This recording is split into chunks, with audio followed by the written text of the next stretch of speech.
Hello, today we will guide you through how to create Confluence database.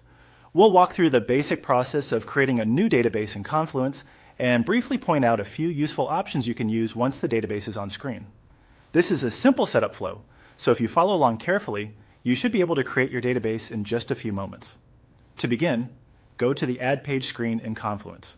This is where you'll start creating new content inside your workspace. If you're already in the right space, opening the Add Page area is a good first step because it gives you access to different content types you can create. Once you're there, look for content in the left side navigation menu. The left navigation helps you move between different sections of Confluence, and this is where you'll find the option to create something new within your space.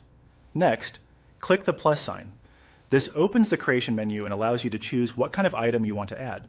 If you don't see it right away, take a second to scan the navigation area carefully, since the plus icon is typically used as the main shortcut for creating new content. From the menu that appears, click Database. This will open a new database view and bring you into the setup area where you can begin customizing it.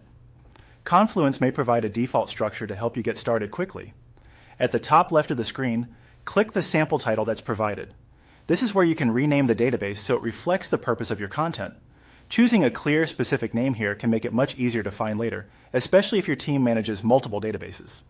After that, click the plus sign to add a field. Fields help define the type of information your database will store, so this is an important part of organizing your data.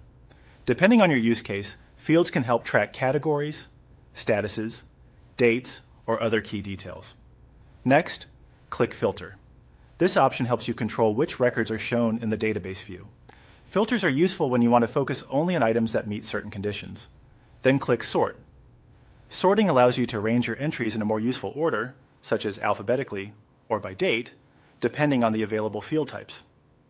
Finally, click Hide.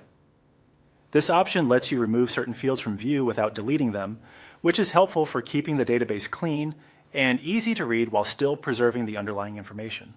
And that's how to create a Confluence database and begin customizing its view.